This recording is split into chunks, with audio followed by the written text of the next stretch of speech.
What's going on, guys? How you doing today? I'm just going to be giving you a update on my Red Sea Reefer 350. Before I start, we also do have a new addition here. His name is Mars. He just got his hair cut. So now we have two tank helpers, Mars and my other dog Mika. My other dog Mika over here. These are my tank helpers.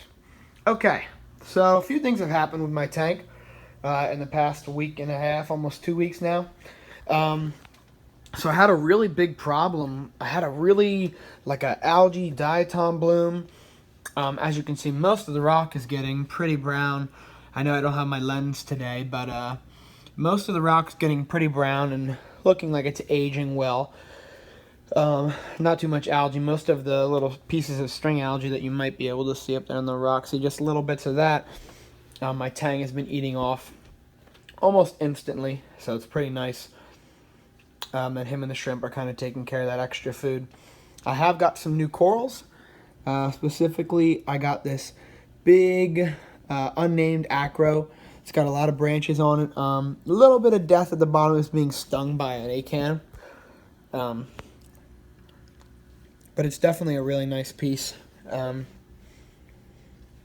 guess that's the only new piece. Yeah, it's the only new piece I've gotten since you've last seen. I do have some really good growth. This here, the Starfire Millie from Joe Knows Corals, that is completely encrusted over the glue it was, and it's starting to encrust the rock.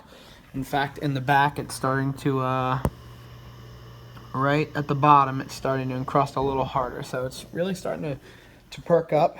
Need to clean my power heads off. They're getting a little dirty. Hammer's looking really puffy. Fish are doing really good. They're really enjoying the tank.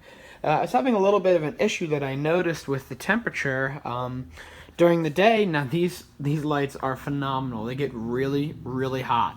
I mean, so much so that even right here, like a little bit above the water line, I can visibly feel my hand being heated. And up here, I mean, it's pretty hot. You're pretty hot.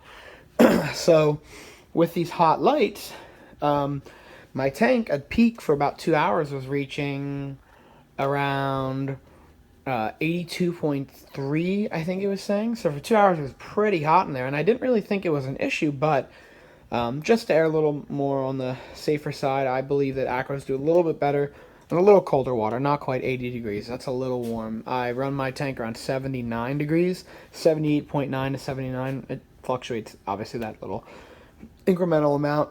And I run my house at 70 degrees all year, pretty much. In the winter, we go up to like 71. But I run my house pretty cool, so that it's not a lot of evaporation. And it was just running the tank pretty hot. So I've changed my Aquatop, my heater. I changed that down a peg on it. It has a little adjustable dial right at the top. I adjusted that, and now the tank runs around 79 to 80.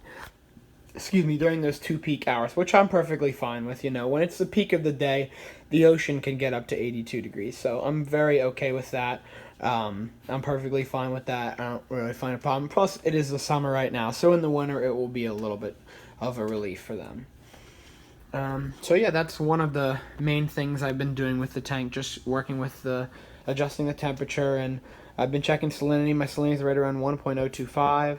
That's where I like to keep it. That really between 1.023 and 1.026. I don't really notice too much of a difference. Obviously, I don't have it fluctuating every day, but you know, every 3 months it might be 1.023, then 1.024 the next month. So really not a huge deal to me. I did actually start using this algae clip for nori for the tang. At first he was a little shy to eat it, but eventually, and as you can see now, he's on the prowl waiting for it to be filled. This is just yesterday's supply. All the corals are really looking like they're growing, especially this warp gate. This warp gate at the bottom has really been taken off and starting to spread on that plug. You know, I'd say give that one a year's time and it will definitely be a big piece. My red Monty is definitely one of my best growers right now. I don't even have it in very high flow at all. And when I got it, it was bleached. Not bleaching, but not doing very well. It looked like it was like wisping off its color. I don't know. It was very strange, but it has come back and it's completely encrusted over its plug, onto the rock, on all three sides. It's doing very, very well. Ecotechs are working well. I found that one of my Ecotechs has some bit of an issue where it will turn itself down. One of my MP40s, it turns itself down to like 4 out of the 12 or whatever's on the bar, and I usually run it on 7, so it's a little bit less flow this past couple days that I wasn't down in that area of the sump to check anything. So a few little annoying quirks that have happened so far this summer, but overall I'm just so in love with this tank. This is going to be my best one to date, and stay tuned. We're definitely getting some new fish and some new coral in here soon. And I don't think we have any updates down in the sump. ATO is working great. Some people don't have good luck with it, but so far I've been very good. Skimmer running a lot better than before. You can definitely see that black line in there. It is dark. It is like oil, so it's definitely pulling some nasties out. Well, I'll see you guys in the future, and hopefully enjoy this one. Thanks.